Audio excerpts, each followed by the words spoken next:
আসসালামু আলাইকুম। আজকে আপনাদেরকে একটি গাছ আঁকা শেখাবো।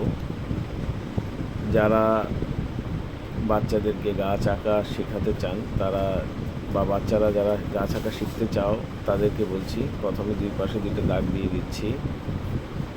দাগগুলো একটু বাঁকা করে দিলে ভালো হয়।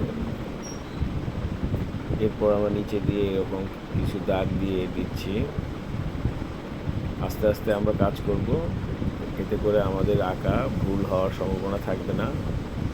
এখানে আমরা গাছের একটা হোল দিয়ে দিলাম, অর্থাৎ গাছের মধ্যে কিছু হোল থাকে বা ছিদ্র থাকে। এরপর আমরা একটা বড় ডাল দিয়ে দিচ্ছি। আমার কাগজটা পাতলা বলে কাগজটি ছিঁড়ে যাচ্ছে, ফুটো হয়ে গেছে। এভাবে আপনারা মগ ডালগুলো, বড় ডালগুলো দিয়ে দিবেন। এরপর আমরা গাছের আকৃতিটা তৈরি করে দিচ্ছি। এরপর ধীরে ধীরে উপর থেকে একটু গোল করে করে নিয়ে আসবো আমরা। ধীরে ধীরে আমাদের গাছটা সুন্দর একটা গাছের রূপ। ঠিক আছে, আপনারা চেষ্টা করবেন আর একটু ভালো করে আঁকার।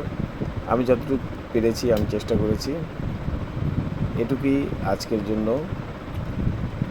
সবাই ভালো থাকবেন। আল্লাহ হাফেজ।